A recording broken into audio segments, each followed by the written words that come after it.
National और international दोनों समाचारों की पहल को लेकर के हाजिर हुआ हूं। मेरा नाम शेखर है। बारी बारी से जानते हैं 20 सितंबर को क्या घटा हमारे देश में और विदेश में।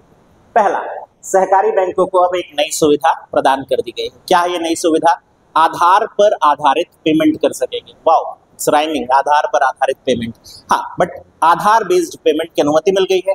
ई-केवाईसी वो भी कर सकेंगे और बायोमेट्रिक ऑथेंटिफिकेशन जो है उसे भी अपना सकेंगे। अब सहकारी बैंक की अनुमति मिल गई है। दूसरी न्यूज पर आए तो 474 ऐसे राजनीतिक दल हैं कुल मिलाकर भारत के, जिनकी राजनीतिक पार्टी की मान्यता समाप्त कर दी गई। किसने समाप्त की? जवाब है निर्वाचन आयोग। और क्यों समाप्त की वो ज्यादा जरूरी।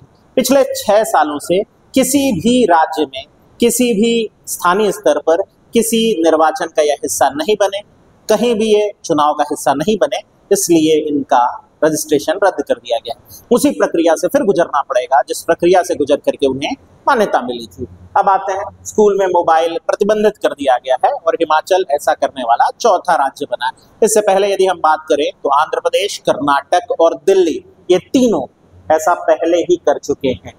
क्यों किए हैं ये तो आप जानते हैं। स्कूल में होना ही चाहिए प्रतिबंधित, छात्रों के लिए कंपलसरी है और शिक्षक क्लास में यूज नहीं कर सकेंगे। अगले पे आते हैं, जुबिन गर्ग, जाने माने गायक, कंपोजर, बहुत अच्छे गाने इनके आए थे। बॉलीवुड के लिए भी कुछ गायकी इन्होंने की है। उनका निधन हो गया और इसके निधन के बाद क्या है कि हमारे यहाँ फ्रॉड दुनिया, फेक दुनिया, उसने जुबिन नौटियाल के मौत की खबर भी चला दी। ये प्रॉब्लम चल रही होती है।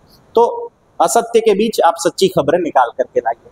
असम के singer composer north east festival में भाग लेने गए थे, वहीं इनका निधन हो गया। इसके बाद आते हैं प्रोटॉन मेल। प्रोटॉन मेल क्या है? एक नई पहल समझ लीजिए, एक नया तरीका समझ लीजिए, एक नया माध्यम समझ लीजिए जो नक्सली अपना रहे हैं। इसको सुरक्षित मेल माध्यम कहा जा रहा है। ईमेल, व्हाट्सएप या टेलीग्राम की जगह अब नक्सली इसका प्रयोग करने लगे। इसका डाटा जो है वो बहुत ही ज्यादा सिक्योर माना जाता है। स्विट्जरलैंड की कंपनी में इसका डाटा बैंक सिक्योर कर रखा है, जो अपने डाटा को लेकर बहुत गोपनीयता बरतती है। तो अब हमारे नक्सलियों का नया तरीका यही हो गया कि वो अपने सारे संदेश इसी के माध्यम से भेज रहे हैं। तो डिकोड करने की चिंता जो है वो भारतीय सैन्य बलों की, भारत के खुफिया एजेंसियों के लिए बढ़ गई। फिर आते हैं मैसूर का दशहरा। भारत के प्रसिद्ध दशहरा में से एक दशहरा माना जाता है कर्नाटक का मैसूर दशहरा। वडियार वंश लगातार सालों से ये परंपरा निभाता है। निजी आयोजन है। उद्घाटन के लिए इस बार बुकर, जो किताब लेखन के क्षेत्र में दिया जाने वाला बड़ा सम्मान है, बानू मुश्ताक को आमंत्रित किया गया और यहाँ से कंट्रोवर्सी की शुरुआत हुई। चूंकि बानू मुश्ताक एक विशेष धार्मिक समुदाय से आते हैं, तो इसलिए कुछ लोगों का आरोप था कि उन्हें दशहरा जैसे समारोह के उद्घाटन में नहीं बुलाना चाहिए था मुख्य अतिथि के तौर पर।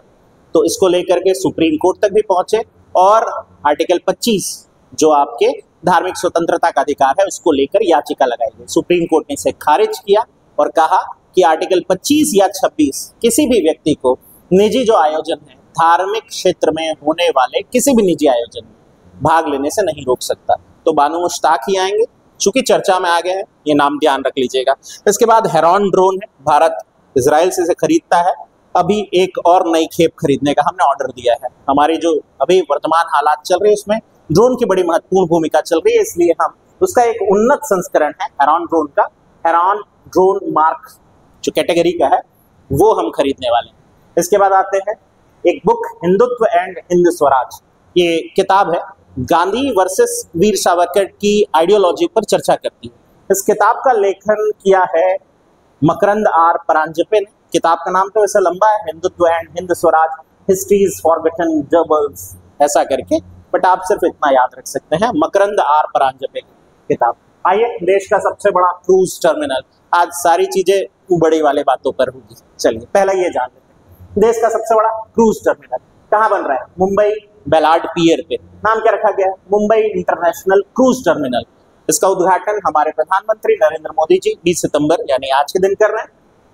कौन से मिशन का हिस्सा है? तो क्रूज भारत मिशन का हिस्सा है, जिसके तहत भारत में क्रूज पर्यटन को भी बढ़ावा देना है। क्रूज तो आप जानते ही होंगे ना, वो बड़ी वाली जहाज, हाँ, जिस पर आप आराम से पर्यटन कर आनंद ले सकते हैं। बेसिकली अमीरों का पर्यटन।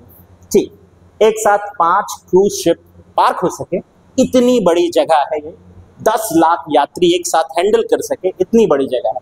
72 इमिग्रेशन पॉइंट होंगे ताकि आने जाने वालों को किसी भी प्रकार की कोई असुविधा ना हो। यहाँ पर उसकी और डिटेल है। 4,15,000 वर्ग फीट में फैला हुआ है ये टर्मिनल। 10 लाख यात्री, 5 क्रूज एक साथ पार्क, 300 से ज्यादा वाहन पार्क हो सकेंगे। इतना क्या ही याद करेंगे, बस ये जान लीजिए कहाँ बन रहा है। जवाब है बम्बई। आइए, मुंबई भाई नाराज हो जाते हैं कुछ लोग। देश का सबसे बड़ा स्पोर्ट्स कॉम्प्लेक्स, मैं बोला ना आज सब सिर्फ बड़े वालों के ऊपर बात है, तो ये बन रहा है नारायणपुरा अहमदाबाद में। इसका नामकरण किया जाएगा वीर सावरकर के नाम पर और 1,19,000 वर्ग मीटर में इसे बनाया जा रहा है। 825 करोड़ की लागत से भारत का सबसे बड़ा स्पोर्ट कॉम्प्लेक्स होगा और यहाँ badminton, tennis, volleyball, table tennis, कुश्ती, मार्शल आर्ट्स के अलग अलग रूप, handball, hockey, football, cricket, archery and what not, सभी प्रकार के खेलों के लिए न सिर्फ प्रशिक्षण बल्कि यहाँ पर खेल थिएटर और साथ ही साथ आपके फिजिकल स्ट्रेंथ को बढ़ावा देने के लिए भी अलग अलग केंद्र स्थापित किए जाएंगे। तो ये बहुत बड़ा कॉम्प्लेक्स होगा, इसकी तस्वीर आप देख सकते हैं। आइए अगली न्यूज पर आते हैं। स्टैचू ऑफ हिंद भूषण, ये जो आप प्रतिमा निर्मित होते हुए देख रहे हैं, ये है संभाजी राजे की प्रतिमा। संभाजी राजे शिवाजी के बड़े बेटे, उनकी मूर्ति बनाई जा रही है। कहाँ बनाई जा रही है? तो ये बनाई जा रही है मुशी बुरहा डेवाड़ी यानी कि पिंपरी। आप पिंपरी याद रख सकते हैं, पुणे में पड़ेगा। 180 फीट कुल ऊंचाई होगी, जिसमें यदि मूल प्रतिमा की बात करें तो 140 फीट ऊंची होगी और जो उसका बेस है उसे बनाया जा रहा है 40 फीट। इस तरह 180 फीट ऊंची ये प्रतिमा बन करके तैयार होगी।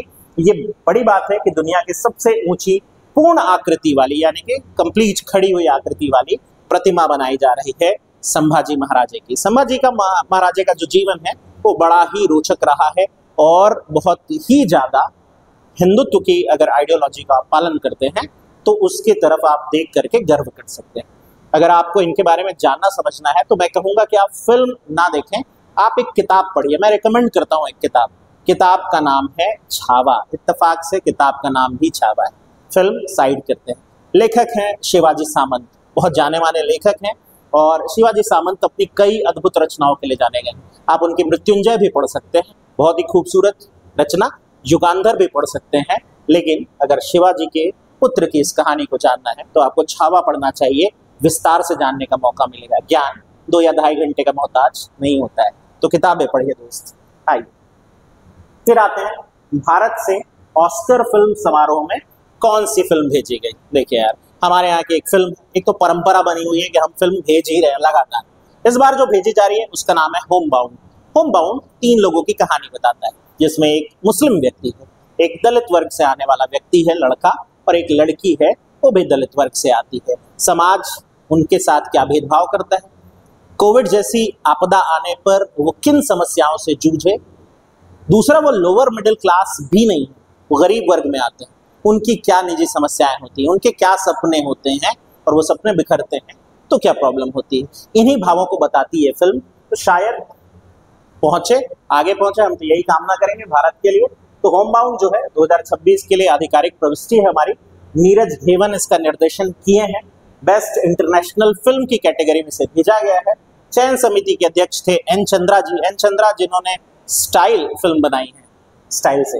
ओके, उसके बाद देखते हैं भारत अब तक 57 फिल्में भेज चुका है, जिसमें यदि देखा जाए तो सिर्फ 3 फिल्में ऐसी थी जो टॉप 5 में आई। मदर इंडिया वो पहली फिल्म थी जो टॉप 5 में आई, फिर सलाम बॉम्बे करके एक फिल्म थी वो आई टॉप 5 में, और आखिरी बार लगान जो आमिर खान अभिनीत फिल्म थी वो पहुंची। होपफुली हम उम्मीद करते हैं ये सिर्फ ना टॉप 5 में आए, जीते भी अच्छा लगेगा हमें। फिल्म का स्तर तो दिन ब दिन गिर रहा है, ये तो आप जानते ही। तो ये कुछ समाचार थे हमारे पास जो आप अपडेट हो चुके होंगे पूरी तरह से, और अगर हो गए हैं तो दूसरों को भी करिए। और इसके लिए आपको क्या करना पड़ेगा, शेयर के बटन को दबाना पड़ेगा। हाँ, चैनल को सब्सक्राइब कर लीजिएगा, इसलिए कि आप कोई भी अपडेट मिस ना कर दें। ध्यान से सुनने के लिए आपका बहुत बहुत धन्यवाद। मेरा नाम शेखर, थैंक यू।